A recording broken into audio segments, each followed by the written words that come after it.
भारतीय संघीय व्यवस्था में तनाव। पिछले पृष्ठों में हमने पढ़ा कि संविधान ने केंद्र को बहुत अधिक शक्तियां प्रदान की हैं। यद्यपि संविधान विभिन्न क्षेत्रों की अलग अलग पहचान को मान्यता देता है, लेकिन फिर भी वो केंद्र को ज्यादा शक्ति देता है। एक बार जब राज्य की पहचान के सिद्धांत को मान्यता मिल जाती है, तब ये स्वाभाविक ही है कि पूरे देश के शासन में और अपने शासकीय क्षेत्र में राज्यों द्वारा और ज्यादा शक्ति तथा भूमिका की मांग उठाई जाए। इसी कारण राज्य ज्यादा शक्ति की मांग करते हैं। समय समय पर राज्यों ने ज्यादा शक्ति और स्वायत्तता देने की मांग उठाई है। इससे केंद्र और राज्यों के बीच संघर्ष और विवादों का जन्म होता है। केंद्र और राज्य अथवा विभिन्न राज्यों के आपसी कानूनी विवादों का समाधान न्यायपालिका करती है, लेकिन स्वायत्तता की मांग एक राजनीतिक मसला है और इसे आपसी बातचीत द्वारा ही हल किया जा सकता है। संविधान तो मात्र एक फ्रेमवर्क या ढांचा है। इस पर ईंट गारा, सुर्खी चूना चढ़ाने का काम राजनीति की वास्तविकताओं द्वारा होता है। अतः भारतीय संघवाद पर राजनीतिक प्रक्रिया की परिवर्तनशील प्रकृति का काफी प्रभाव पड़ा है। 1950 तथा 1960 के दशक के प्रारंभिक वर्षों में जवाहरलाल नेहरू ने भारतीय संघीय व्यवस्था की नींव रखी। इस दौरान केंद्र और राज्यों में कांग्रेस का वर्चस्व था। नए राज्यों के गठन की मांग के अलावा केंद्र और राज्यों के बीच संबंध शांतिपूर्ण और सामान्य रहे। राज्यों को आशा थी कि वे केंद्र से प्राप्त वित्तीय अनुदानों से विकास कर सकेंगे। इसके अतिरिक्त केंद्र द्वारा सामाजिक आर्थिक विकास के लिए बनाई गई नीतियों के कारण भी राज्यों को काफी आशा बंधी थी। 1960 के दशक के बीच में कांग्रेस के वर्चस्व में कुछ कमी आई और अनेक राज्यों में विरोधी दल सत्ता में आ गए। इससे राज्यों की और ज्यादा शक्ति और स्वायत्तता देने की मांग बलवती हुई। इस मांग के पीछे प्रमुख कारण ये था कि केंद्र और राज्यों में भिन्न भिन्न दल सत्ता में थे। अतः राज्यों की सरकारों ने केंद्र की कांग्रेसी सरकार द्वारा किए गए अवांछनीय हस्तक्षेपों का विरोध करना शुरू कर दिया। कांग्रेस के लिए भी विरोधी दलों द्वारा शासित राज्यों से संबंधों के तालमेल की बात पहले जैसी आसान नहीं रही।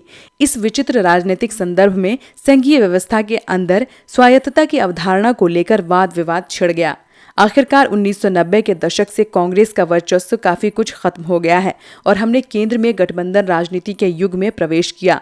राज्यों में भी विभिन्न राष्ट्रीय और क्षेत्रीय दल सत्तारूढ़ हुए हैं। इससे राज्यों का राजनीतिक कद बढ़ा, विविधता का आदर हुआ और एक मंझे हुए संघवाद की शुरुआत हुई। इस तरह दूसरे दौर में स्वायत्तता का मसला राजनीतिक रूप से सरगर्म हुआ है। स्वायत्तता की मांग। समय समय पर अनेक राज्यों और राजनीतिक दलों ने राज्यों को केंद्र के मुकाबले ज्यादा स्वायत्तता देने की मांग उठाई है, लेकिन विभिन्न राज्यों और दलों के लिए स्वायत्तता का अलग अलग मतलब हो सकता है। कभी कभी इन मांगों के पीछे ये इच्छा होती है कि शक्ति विभाजन को राज्यों के पक्ष में बदला जाए तथा राज्यों को ज्यादा तथा महत्वपूर्ण अधिकार दिए जाएं।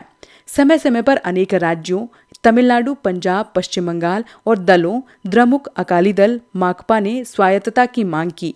एक मांग ये है कि राज्यों के पास आय के स्वतंत्र साधन होने चाहिए और संसाधनों पर उनका ज्यादा नियंत्रण होना चाहिए। इसे वित्तीय स्वायत्तता भी कहते हैं। 1977 में पश्चिम बंगाल की वामपंथी सरकार ने केंद्र राज्य संबंधों को पुनर्परिभाषित करने के लिए एक दस्तावेज प्रकाशित किया। तमिलनाडु और पंजाब की स्वायत्तता की मांगों में भी ज्यादा वित्तीय अधिकार हासिल करने की मंशा छुपी हुई है। स्वायत्तता की मांग का तीसरा पहलू प्रशासकीय शक्तियों से संबंधित है। विभिन्न राज्य प्रशासनिक तंत्र पर केंद्रीय नियंत्रण से नाराज रहते हैं। इसके अतिरिक्त स्वायत्तता की मांग सांस्कृतिक और भाषाई मुद्दों से जुड़ी हुई भी हो सकती है। तमिलनाडु में भी हिंदी के वर्चस्व का विरोध और पंजाब में पंजाबी भाषा और संस्कृति के प्रोत्साहन की मांग इसके कुछ उदाहरण हैं। कुछ राज्य ऐसा महसूस करते हैं कि हिंदी भाषी क्षेत्रों का अन्य क्षेत्रों पर वर्चस्व है। दरअसल 1960 के दशक में तो कुछ राज्यों में हिंदी को लागू करने के विरोध में आंदोलन भी हुए। राज्यपाल की भूमिका तथा राष्ट्रपति शासन।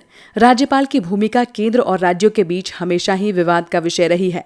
राज्यपाल निर्वाचित पदाधिकारी नहीं होता। अधिकतर राज्यपाल सेवानिवृत्त सैन्य अधिकारी, लोक सेवक या राजनीतिज्ञ हुए हैं। फिर राज्यपाल की नियुक्ति केंद्र सरकार के द्वारा होती है। अतः राज्यपाल के फैसलों को अक्सर राज्य के कार्यों में केंद्र सरकार के हस्तक्षेप के रूप में देखा जाता है। जब केंद्र और राज्य में अलग दल सत्तारूढ़ होते हैं, तब राज्यपाल की भूमिका और विवादास्पद हो जाती है।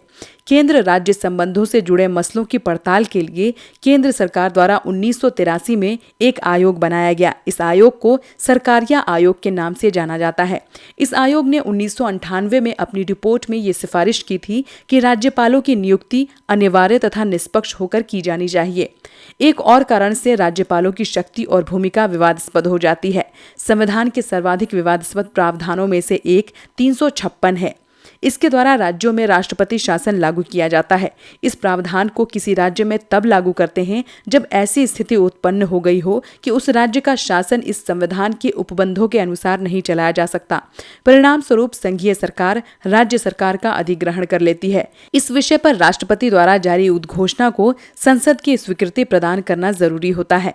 राष्ट्रपति शासन को अधिकतम 3 वर्षों तक बढ़ाया जा सकता है। राज्यपाल को ये अधिकार है कि वो राज्य सरकार को बर्खास्त करने तथा राज्य विधानसभा को निलंबित करने या विघटित करने की अनुशंसा कर सके। इससे अनेक विवाद पैदा हुए। कुछ मामलों में राज्य सरकारों को विधायिका में बहुमत होने के बाद भी बर्खास्त कर दिया गया। 1959 में केरल में और 1907 के बाद अनेक राज्यों में बहुमत की परीक्षा के बिना ही सरकारों को बर्खास्त कर दिया गया। कुछ मामले सर्वोच्च न्यायालय में भी गए तथा सर्वोच्च न्यायालय ने फैसला दिया कि राष्ट्रपति शासन लागू करने के निर्णय की संवैधानिकता की जांच पड़ताल न्यायालय कर सकता है। 1967 तक अनुच्छेद 356 का अत्यंत सीमित प्रयोग किया गया। 1967 के बाद अनेक राज्यों में गैर कांग्रेसी सरकारें बनी, जबकि केंद्र में सत्ता कांग्रेस के पास रही। केंद्र ने अनेक अवसरों पर इसका प्रयोग राज्य सरकारों को बर्खास्त करने के लिए किया अथवा उसने राज्यपाल के माध्यम से बहुमत दल या गठबंधन को सत्तारूढ़ होने से रोका। उदाहरण के लिए सन 1980 के दशक में केंद्रीय सरकार ने आंध्र प्रदेश और जम्मू कश्मीर की निर्वाचित सरकारों को बर्खास्त किया। नवीन राज्यों की मांग। हमारी संघीय व्यवस्था में नवीन राज्यों के गठन की मांग को लेकर भी तनाव रहा है। राष्ट्रीय आंदोलन ने अखिल भारतीय राष्ट्रीय एकता को ही नहीं बल्कि समान भाषा, क्षेत्र और संस्कृति पर आधारित एकता को भी जन्म दिया। हमारा राष्ट्रीय आंदोलन लोकतंत्र के लिए भी एक आंदोलन था। अतः राष्ट्रीय आंदोलन के दौरान ये भी तय किया गया कि यथासंभव समान संस्कृति और भाषा के आधार पर राज्यों का गठन होगा। इससे स्वतंत्रता के बाद भाषाई आधार पर राज्यों के गठन की मांग उठी। दिसंबर 1953 में राज्य पुनर्गठन आयोग की स्थापना की गई, जिसने प्रमुख भाषाई समुदायों के लिए भाषा के आधार पर राज्यों के गठन की सिफारिश की। 1956 में कुछ राज्यों का पुनर्गठन हुआ। इससे भाषाई आधार पर राज्यों के गठन की शुरुआत हुई और ये प्रक्रिया अभी भी जारी है। 1960 में गुजरात और महाराष्ट्र का गठन हुआ। 1966 में पंजाब और हरियाणा को अलग अलग किया गया। बाद में पूर्वोत्तर के राज्यों का पुनर्गठन किया गया और नए राज्यों जैसे मणिपुर, त्रिपुरा, मेघालय, मिजोरम और अरुणाचल प्रदेश का जन्म हुआ। नए राज्य बनाने की मांग को पूरा करने तथा अधिक प्रशासकीय सुविधा के लिए कुछ बड़े राज्यों का विभाजन 2000 में किया गया। मध्य प्रदेश, उत्तर प्रदेश और बिहार को विभाजित कर 3 नए राज्य क्रमशः छत्तीसगढ़, उत्तराखंड और झारखंड बनाए गए।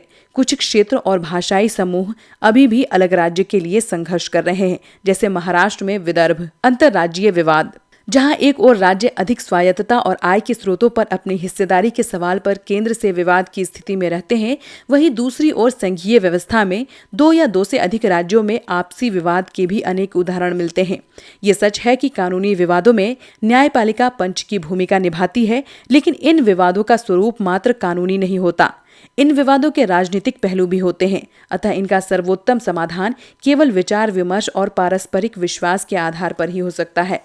आमतौर पर 2 प्रकार के गंभीर विवाद पैदा होते हैं। इसमें एक है सीमा विवाद।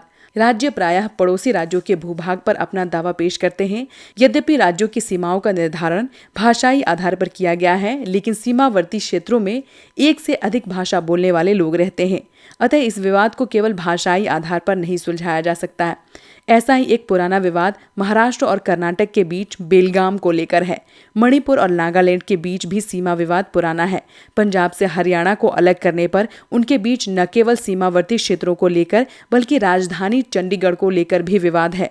चंडीगढ़ इन दोनों राज्यों की राजधानी है। 1985 में तत्कालीन प्रधानमंत्री राजीव गांधी की पंजाब के नेताओं से इस विषय पर कुछ सहमति बनी थी। इसके अनुसार चंडीगढ़ को पंजाब को हस्तांतरित किया जाना था, पर अभी तक ऐसा नहीं हो सका। जहां सीमा संबंधी विवादों का स्वरूप भावनात्मक होता है, वहीं नदियों के जल के बंटवारे को लेकर होने वाले विवाद की प्रकृति गंभीर है, क्योंकि ये संबंधित राज्यों में पीने के पानी और कृषि की समस्या से जुड़ा है। आपने कावेरी जल विवाद के बारे में सुना होगा। ये तमिलनाडु और कर्नाटक के बीच एक प्रमुख विवाद है। दोनों राज्यों के किसान कावेरी के जल पर निर्भर हैं। यद्यपि इसे सुलझाने के लिए एक जल विवाद न्यायाधिकरण है, फिर भी ये दोनों राज्य इसे सुलझाने के लिए सर्वोच्च न्यायालय की शरण में गए हैं। ऐसा ही एक विवाद नर्मदा नदी के जल के बंटवारे को लेकर गुजरात, मध्य प्रदेश और महाराष्ट्र के बीच है। नदियां हमारा प्रमुख संसाधन है, इसलिए अंतर्राज्यीय जल विवाद में राज्यों के धैर्य और सहयोग की भावना की परीक्षा हो जाती है। विशिष्ट प्रावधान। भारतीय संघवाद की सबसे नायाब विशेषता ये है कि इसमें अनेक राज्यों के साथ थोड़ा अलग व्यवहार किया जाता है। विधायिका का अध्ययन करते समय हमने पढ़ा था कि प्रत्येक राज्य का आकार और जनसंख्या भिन्न भिन्न होने के कारण उन्हें राज्यसभा में असमान प्रतिनिधित्व प्रदान किया गया है।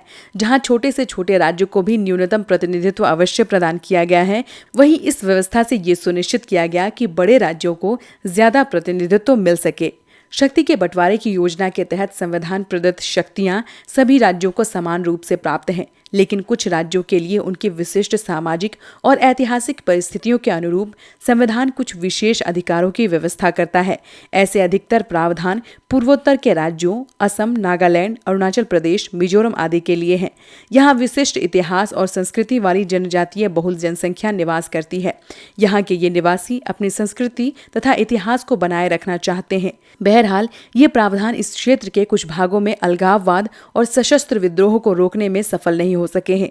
ऐसे ही कुछ विशिष्ट प्रावधान पहाड़ी राज्य हिमाचल प्रदेश तथा अन्य राज्यों जैसे आंध्र प्रदेश, गोवा, गुजरात, महाराष्ट्र, सिक्किम और तेलंगाना के लिए भी हैं।